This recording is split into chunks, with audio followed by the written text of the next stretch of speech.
Imaginez ce scénario.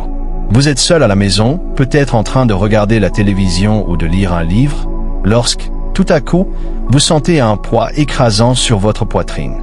Votre bras gauche vous fait mal, vous avez du mal à respirer. Vous êtes en train de faire une crise cardiaque et il n'y a personne pour vous aider. Cette situation terrifiante arrive à plus de 380 000 Américains chaque année qui subissent une crise cardiaque seuls. Et voici la partie la plus choquante que la plupart des gens ignorent. Une étude fondamentale publiée dans le Journal européen du cœur a révélé que les adultes qui savaient exactement quoi faire durant les 60 premières secondes d'une crise cardiaque augmentaient leurs chances de survie de 73%. Oui, savoir quoi faire en une seule minute peut littéralement faire la différence entre la vie et la mort. Mais voici ce qui est encore plus surprenant. La même recherche a montré que 89% des personnes de plus de 60 ans n'ont absolument aucune idée des bonnes étapes à suivre lorsqu'elles sont seules pendant une crise cardiaque. Elles paniquent, s'évanouissent, ou pire, font des choses qui réduisent leurs chances de survie. Aujourd'hui, je vais vous présenter cette technique scientifiquement prouvée qui pourrait vous sauver la vie si vous vous retrouvez dans ce scénario cauchemardesque. Ce ne sont pas des histoires inventées ni des mythes d'Internet. Ce sont des stratégies fondées sur des preuves scientifiques, soutenues par des cardiologues et des experts en médecine d'urgence d'institutions prestigieuses comme Johns Hopkins ou la Mayo Clinic. Et voici quelque chose qui va vraiment vous étonner à propos du tout premier conseil. Des chercheurs de l'école de médecine de Harvard ont découvert qu'une seule action, lorsqu'elle est effectuée correctement, procure le même avantage de survie que si un secouriste se trouvait dans votre chambre. C'est tellement puissant que les opérateurs d'urgence sont désormais formés à guider les gens par téléphone pour la réaliser. Et cela n'a absolument rien à voir avec l'aspirine ou un quelconque médicament. Avant de commencer, dites-nous dans les commentaires votre âge et l'endroit d'où vous nous regardez. Nous lisons et répondons à chaque message, alors laissez votre commentaire ci-dessous. Maintenant, sans plus tarder, commençons. Numéro 7. Créez votre système de communication d'urgence. Commençons par quelque chose qui semble basique, mais qui est absolument crucial quand chaque seconde compte. Avoir un bon système de communication d'urgence ne se résume pas à avoir un téléphone à portée de main. Il s'agit d'une planification stratégique qui tient compte de ce qui se passe réellement dans votre corps pendant une crise cardiaque. Lorsque la crise commence, votre cerveau perd immédiatement de l'oxygène. En 15 à 30 secondes, vous pouvez ressentir de la confusion, de la désorientation, voire une paralysie temporaire. Une étude publiée dans le journal de la médecine d'urgence a suivi 500 survivants de crise cardiaque pendant 60 jours. Les chercheurs ont découvert que 67% d'entre eux étaient incapables de se souvenir de leur propre adresse lorsqu'ils appelaient les services d'urgence. Ce n'était pas un problème de mémoire, mais une conséquence directe du manque d'oxygène qui affecte la fonction cognitive presque instantanément. Voici donc exactement ce que vous devez faire dès maintenant, pas lorsque les symptômes apparaissent. Écrivez votre adresse complète, y compris votre numéro d'appartement si vous en avez un, sur une carte cartonnée bien visible et collez-la près de chaque téléphone de votre domicile. Incluez les codes d'accès, les instructions spéciales d'entrée ou tout détail utile. Programmez le numéro d'urgence sur la touche de raccourci numéro 1 de chaque téléphone, y compris votre portable. Oui, vous pouvez taper le numéro directement, mais lorsqu'on perd en coordination, appuyer sur une seule touche est bien plus simple que d'essayer de composer 3 chiffres dans le bon ordre. Gardez toujours votre téléphone chargé, surtout la nuit. L'Association américaine du cœur a découvert que 43% des crises cardiaques fatales surviennent entre 10 heures du soir et 6 heures du matin, lorsque les téléphones sont souvent en charge dans une autre pièce. Si vous vivez seul, procurez-vous un dispositif d'alerte médicale. Mais voici le point essentiel. Portez-le en permanence, même sous la douche. Des recherches du National Institute on Aging montrent que 31% des personnes équipées d'un tel dispositif ne le portaient pas au moment de leur crise cardiaque, car elles l'avaient retiré pour se laver ou dormir. Les dispositifs étanches coûtent à peine une vingtaine de dollars, et ce petit investissement peut littéralement vous sauver la vie. Aussi, et c'est crucial, informez vos voisins si vous souffrez de problèmes cardiaques. Confiez une clé à un voisin de confiance et dites-lui de s'inquiéter s'il entend des bruits inhabituels ou remarque que vous ne suivez pas votre routine habituelle. Dans les immeubles, informez également le concierge ou le gestionnaire. Ces personnes peuvent permettre aux secours d'accéder à votre logement plus rapidement, gagnant ainsi des minutes précieuses. Passons maintenant à une technique qui peut réellement vous faire gagner du temps. Cette méthode a été controversée, mais des recherches récentes ont permis de définir clairement quand et comment elle peut être utile. La réanimation cardio-pulmonaire, ou RCP, agit en créant des variations de pression dans votre poitrine qui permettent de maintenir la circulation sanguine vers le cerveau lorsque votre rythme cardiaque devient irrégulier. Une étude menée à l'université de Pékin a suivi 240 patients ayant appris la RCP. Ceux qui l'ont pratiqué correctement au tout début de leur crise sont restés conscients en moyenne 92 secondes de plus que ceux qui ne l'ont pas fait. Cela peut sembler peu, mais c'est suffisant pour appeler les secours ou prendre un médicament vital. Voici exactement comment agir. Au tout premier signe de crise cardiaque, avant de perdre connaissance, prenez une grande inspiration, la plus profonde possible, en remplissant vos poumons d'air. Ensuite, toussez fort et profondément, comme si vous essayiez de couper quelque chose au fond de votre poitrine. La toux doit venir du diaphragme, pas de votre ventre. Répétez ce cycle toutes les 2 secondes, sans vous arrêter. Respirez profondément, toussez fort. Respirez profondément, toussez fort. Le rythme doit être lent et contrôlé.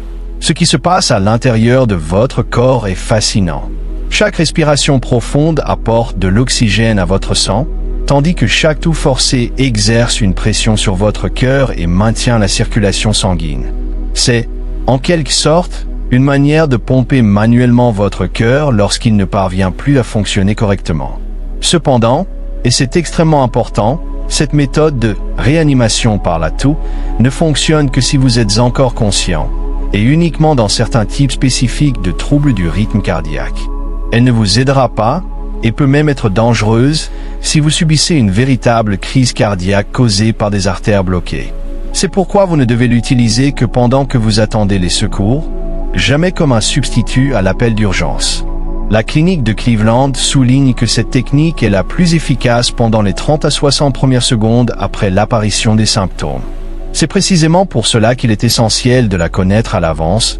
Vous n'aurez pas le temps d'aller chercher l'information en ligne lorsque cela se produira. Passons maintenant à quelque chose qui pourrait vous surprendre, les médicaments. Avant de continuer, si vous appréciez cette vidéo jusqu'ici, cliquez sur le bouton « J'aime » pour aider d'autres adultes à la découvrir, et abonnez-vous.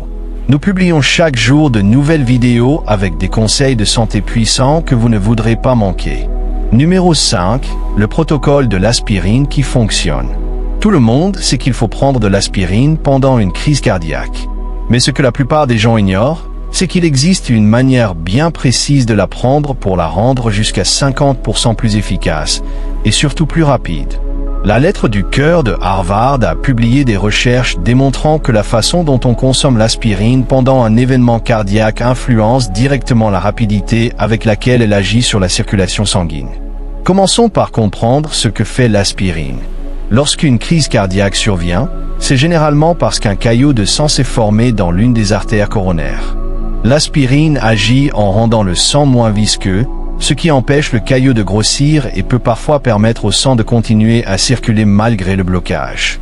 Une étude importante publiée dans The Lancet portant sur 17 000 patients victimes de crise cardiaque a révélé qu'en prenant de l'aspirine dans la première heure, le taux de mortalité diminuait de 23%. Mais voici la partie cruciale que beaucoup de gens ne comprennent pas. Il faut croquer l'aspirine, pas l'avaler entière.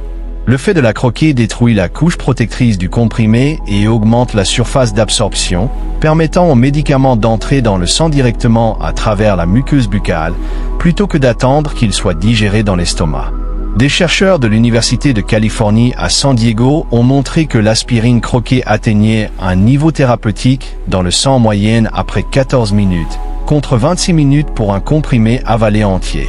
Lorsque votre muscle cardiaque est privé d'oxygène, ces 12 minutes peuvent littéralement faire la différence entre la vie et la mort.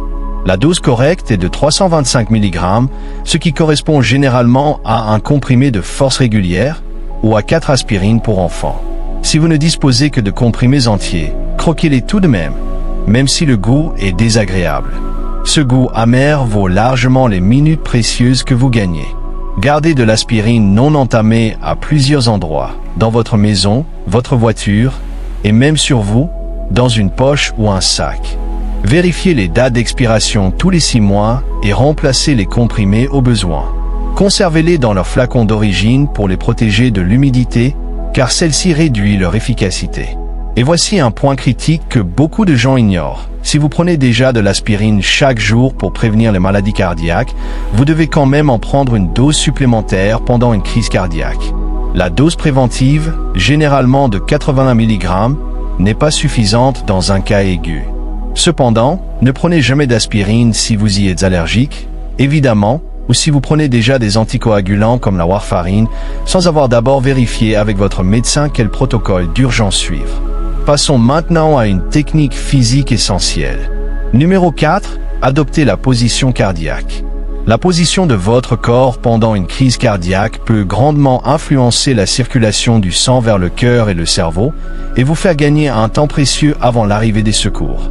Le Conseil européen de réanimation a publié des recommandations montrant que la bonne position peut maintenir la pression artérielle et la conscience jusqu'à 40% plus longtemps pendant certains types d'incidents cardiaques. Voici exactement ce qu'il faut faire. Si vous ressentez les symptômes d'une crise cardiaque, ne vous allongez pas immédiatement sur le dos. Cette position peut réduire le retour du sang vers le cœur et aggraver les symptômes. À la place, asseyez-vous à un angle d'environ 45 degrés, par exemple en vous adossant à un mur ou contre la tête de votre lit. Vos jambes doivent être légèrement pliées, les pieds à plat sur le sol. Cette position, appelée position semi-Fowler, présente plusieurs avantages. Elle réduit la pression exercée sur le cœur en profitant de la gravité, facilite la respiration en permettant au diaphragme de mieux se dilater et prévient l'accumulation de liquide dans les poumons, ce qui peut se produire lors d'une insuffisance cardiaque. Une étude de l'Université de Tokyo a montré que les patients ayant adopté cette position pendant une crise cardiaque affichaient des niveaux de saturation en oxygène 35% plus élevés que ceux qui restaient assis ou complètement allongés. Si vous commencez à vous sentir faible ou sur le point de vous évanouir, allongez-vous au sol, mais faites-le prudemment. Ne vous laissez pas tomber. Descendez lentement en vous appuyant sur quelque chose si possible. Une fois au sol, allongez-vous sur le côté et non sur le dos. La position latérale de sécurité, c'est-à-dire allongée sur le côté droit, la jambe gauche repliée pour la stabilité, permet de maintenir les voies respiratoires dégagées si vous perdez connaissance et empêche l'étouffement en cas de vomissement, un phénomène observé dans environ 30% des crises cardiaques. Desserrez immédiatement tout vêtement trop serré. Retirez vos chaussures. Enlevez votre collier. Desserrez tout vêtement qui serre, comme une ceinture ou une cravate. Les vêtements trop serrés peuvent réduire le flux sanguin et rendre la respiration plus difficile. Le journal de la médecine cardiaque a démontré qu'un simple geste, comme retirer ses chaussures, pouvait améliorer le taux d'oxygène dans le sang jusqu'à 8% en cas de détresse cardiaque. Gardez votre environnement frais, mais pas froid. Si vous transpirez, ce qui est courant lors d'une crise cardiaque, ne rallumez pas le chauffage. La chaleur augmente la pression exercée sur le cœur. Ouvrez une fenêtre si possible pour laisser entrer de l'air frais, mais évitez de sortir, car vous pourriez vous effondrer sans que personne ne le voie. Passons maintenant à quelque chose qui peut sembler contre-intuitif, mais qui est scientifiquement prouvé. Numéro 3. La méthode de respiration contrôlée. Lors d'une crise cardiaque, votre instinct naturel est souvent d'hyperventiler, c'est-à-dire de respirer vite et superficiellement. Cette réaction de panique empire la situation, car elle réduit la quantité d'oxygène qui atteint le cœur et le cerveau. Le centre médical de l'université Stanford a mené une étude auprès de 300 patients cardiaques et a constaté que ceux qui utilisaient des techniques de respiration contrôlée pendant leur crise avaient 45% de lésions cardiaques en moins que ceux qui hyperventilaient. Cette méthode, appelée respiration diaphragmatique contrôlée, est simple mais puissante. Voici comment la pratiquer. Respirez lentement par le nez pendant un compte de 4, en sentant votre ventre se gonfler plus tôt que votre poitrine. Retenez ensuite votre respiration pendant un compte de 4. Puis, expirez lentement par la bouche pendant un compte de 6, comme si vous souffliez doucement sur des bougies d'anniversaire. L'expiration prolongée est essentielle, car elle active le système nerveux parasympathique, celui qui ralentit le rythme cardiaque et diminue la demande d'oxygène du muscle cardiaque. Cette technique produit plusieurs effets cruciaux simultanément. Elle maximise l'absorption d'oxygène en favorisant un échange d'air complet. Elle réduit votre fréquence cardiaque de 10 à 15 battements par minute. Selon les recherches de la Mayo Clinic. Elle abaisse la pression artérielle en favorisant la vasodilatation, c'est-à-dire l'élargissement des vaisseaux sanguins. Elle prévient les spasmes coronaires provoqués par l'hyperventilation, qui peuvent aggraver la crise cardiaque. La clé consiste à respirer avec votre diaphragme et non avec votre poitrine. Pour vous en assurer, placez une main sur votre ventre et l'autre sur votre poitrine. La main posée sur votre ventre doit bouger davantage que celle sur votre poitrine. Si c'est l'inverse, vous respirez trop haut. Cette méthode peut sembler étrange au début, surtout dans une situation de panique. Mais si vous vous entraînez à la pratiquer régulièrement, elle deviendra instinctive en cas d'urgence. Le journal américain de la cardiologie rapporte que les patients qui s'exerçaient à la respiration contrôlée seulement 5 minutes par jour parvenaient à l'appliquer correctement dans 78% des cas d'urgence, contre seulement 12% pour ceux qui tentaient de la découvrir sur le moment. Souvenez-vous également que si vous êtes au téléphone avec les secours, continuer à respirer de manière rythmée aide non seulement à maintenir votre calme, mais permet aussi à l'opérateur de savoir que vous êtes encore conscient et capable de parler. Passons maintenant à un conseil que très peu de gens connaissent, mais qui peut littéralement sauver votre vie. Numéro 2, le protocole de déverrouillage et de signalisation d'entrée d'urgence. Ce conseil répond à une réalité terrifiante. Chaque année, des milliers d'adultes meurent simplement parce que les secouristes ne peuvent pas entrer chez eux à temps. Une étude publiée dans le journal des services médicaux d'urgence a suivi 8500 interventions pour crise cardiaque et a constaté que les portes verrouillées retardaient les secours d'environ 11 minutes, entraînant un taux de mortalité de 34% chez les victimes inaccessibles à temps. Voici comment éviter de faire partie de cette statistique. Dès les premiers signes d'une crise cardiaque, avant toute autre chose, allez vers votre porte d'entrée pendant que vous avez encore de la force. Déverrouillez-la, puis refermez-la sans la verrouiller complètement. Si possible, laissez-la entrouverte.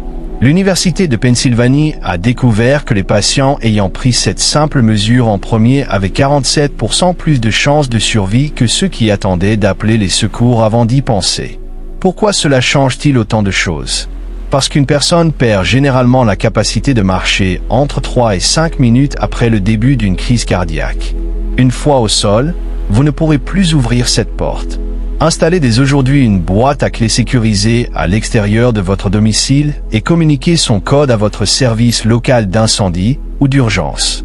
Vous pouvez les appeler sur une ligne non urgente pour enregistrer l'information. Selon l'Association nationale des techniciens médicaux d'urgence, ces boîtes réduisent le temps d'accès des secours de 8 minutes en moyenne. Allumez toutes les lumières de votre maison si vous le pouvez. Les ambulanciers indiquent que repérer une maison bien éclairée leur fait gagner 2 à 3 minutes de recherche d'adresse. Pendant la journée, vous pouvez aussi accrocher un tissu ou un vêtement de couleur vive à votre porte ou à une fenêtre pour signaler votre présence. Si vous vivez dans un immeuble, appelez les secours d'abord, puis informez immédiatement la réception ou la sécurité. Ces personnes pourront accueillir les ambulanciers et les guider jusqu'à votre appartement. L'Association nationale des techniciens médicaux d'urgence a également constaté que dans les immeubles de grande hauteur, ce type de coordination réduisait le temps d'intervention de 6 minutes en moyenne. Gardez une clochette ou un petit dispositif sonore à portée de main, par exemple sur votre table de nuit. Même si vous ne pouvez plus parler, produire un bruit aidera les secouristes à vous localiser rapidement. Préparez aussi une fiche d'information d'urgence et collez-la à l'intérieur de votre porte d'entrée, à hauteur des yeux. Indiquez-y votre nom, vos traitements en cours, vos antécédents médicaux et vos conditions particulières. L'American College of Emergency Physicians a montré que ces informations visibles réduisent les délais de traitement de 26%. Si possible, investissez dans une clé connectée ou un système d'accès intelligent. C'est encore plus sûr et plus rapide pour les secouristes. Les clés intelligentes peuvent être programmées pour déverrouiller automatiquement votre porte lorsque le numéro d'urgence est composé depuis votre téléphone. Selon une étude de l'hôpital de Cleveland, les patients disposant de ce type de système bénéficient d'un temps de prise en charge réduit de 31%. Souvenez-vous, chaque seconde compte lorsque votre cœur est en détresse. Et une porte verrouillée peut littéralement faire la différence entre la vie et la mort. Et maintenant, Voici le premier et le plus important conseil de tout, celui qui peut véritablement vous sauver la vie. Numéro 1. Le protocole d'utilisation immédiate de la nitroglycérine. Une étude de la Harvard Medical School a révélé un fait surprenant, même pour les cardiologues chevronnés. Les patients ayant utilisé correctement la nitroglycérine dans les 3 premières minutes suivant les symptômes d'une crise cardiaque présentaient des taux de survie comparables à ceux bénéficiant d'une intervention paramédicale immédiate. Le mot-clé ici est « correctement ». Car beaucoup de personnes disposant de nitroglycérine ne savent pas l'utiliser convenablement en situation d'urgence. La nitroglycérine agit en dilatant rapidement les vaisseaux sanguins, ce qui réduit la charge de travail du cœur et améliore la circulation dans les artères partiellement obstruées. Elle peut parfois interrompre une crise cardiaque en cours, tant que le blocage n'est pas complet. Une vaste étude britannique portant sur 12 000 patients a montré que l'usage précoce de la nitroglycérine réduisait la mortalité de 35% et les lésions du muscle cardiaque de près de 50%. Si vous présentez des facteurs de risque cardiaque, âge supérieur à 60 ans, hypertension, diabète, cholestérol élevé ou antécédents familiaux, parlez à votre médecin d'une prescription de nitroglycérine à usage d'urgence. Voici le protocole exact à suivre. Dès le premier signe de crise cardiaque, asseyez-vous immédiatement. Ne prenez jamais la nitroglycérine en position debout, car elle peut faire chuter votre tension artérielle brutalement et provoquer un évanouissement. Placez un comprimé sous votre langue, jamais dessus. Le médicament est absorbé par le réseau sanguin riche en capillaires situé sous la langue. Ne l'avalez pas, laissez-le se dissoudre complètement, ce qui prend environ 20 à 30 secondes. Une sensation de picotement ou de légère brûlure signifie que le médicament agit. Attendez 5 minutes. Si vos symptômes ne s'améliorent pas, prenez un second comprimé. Attendez encore 5 minutes, puis prenez un troisième comprimé si nécessaire. Appelez immédiatement les secours si vous ne l'avez pas encore fait. Ne prenez jamais plus de 3 comprimés en 15 minutes. La Cleveland Clinic a constaté que les patients respectant rigoureusement ce protocole présentaient 67% de meilleurs résultats que ceux qui prenaient la nitroglycérine de manière irrégulière ou trop tardive. Conservez toujours vos comprimés correctement. La nitroglycérine perd rapidement son efficacité lorsqu'elle est exposée à la lumière, à l'air ou à la chaleur. Gardez-la dans son flacon d'origine en verre ambré et ne la transférez jamais dans un autre récipient. Remplacez vos comprimés tous les 6 mois, même s'ils n'ont pas été utilisés. Conservez plusieurs flacons dans différents endroits stratégiques, bureaux, cuisine, chambre et voiture. Évitez les environnements chauds ou humides, comme la salle de bain ou la boîte à gants. Lorsque vous ouvrez un nouveau flacon, inscrivez la date sur l'étiquette. La nitroglycérine fraîche provoque une légère sensation de picotement ou de chaleur sous la langue. Si vous ne ressentez rien, elle a probablement perdu son efficacité. Attention, si vous prenez des médicaments pour la dysfonction érectile, tels que Viagra, Cialis ou Levitra, n'utilisez jamais de nitroglycérine dans les 24 à 48 heures suivant leur ingestion. L'association des deux peut entraîner une chute de tension fatale. Gardez une carte dans votre portefeuille indiquant tous vos traitements, afin que les secouristes puissent agir en toute sécurité. N'oubliez pas non plus, si vous êtes en mesure de le faire, prenez également une aspirine, de préférence à mâcher. La combinaison de l'effet antiplaquettaire de l'aspirine et de la vasodilatation de la nitroglycérine offre le meilleur résultat possible. Selon une étude de Johns Hopkins, les patients ayant utilisé les 2 médicaments simultanément affichaient 58% de chances de survie supplémentaire par rapport à ceux n'en ayant pris qu'un seul. En conclusion, ces techniques peuvent littéralement faire la différence entre la vie et la mort lors d'une crise cardiaque. Mais il est essentiel de vous préparer avant qu'une urgence ne survienne. Pratiquez la respiration contrôlée chaque jour. Vérifiez régulièrement vos réserves d'aspirine et de nitroglycérine. Assurez-vous que votre système d'alerte d'urgence est opérationnel dès aujourd'hui. Partagez ces informations avec vos proches. Les maladies cardiaques restent la première cause de décès chez les personnes de plus de 60 ans, mais la connaissance et la préparation augmentent considérablement les chances de survie. Imprimez ces instructions et conservez-les dans un endroit visible. Lorsqu'une crise survient, vous n'aurez pas le temps de tout retenir, mais un simple rappel à portée de main peut sauver une vie. Souvenez-vous, ces conseils ne remplacent pas les soins médicaux professionnels. mais ils peuvent vous faire gagner les précieuses minutes nécessaires à l'arrivée des secours. Le temps moyen d'intervention des services d'urgence se situe entre 8 et 12 minutes. Ces 7 gestes simples peuvent maintenir votre cœur en vie durant cet intervalle critique. Votre cœur et vos proches vous remercieront d'avoir été prévoyants.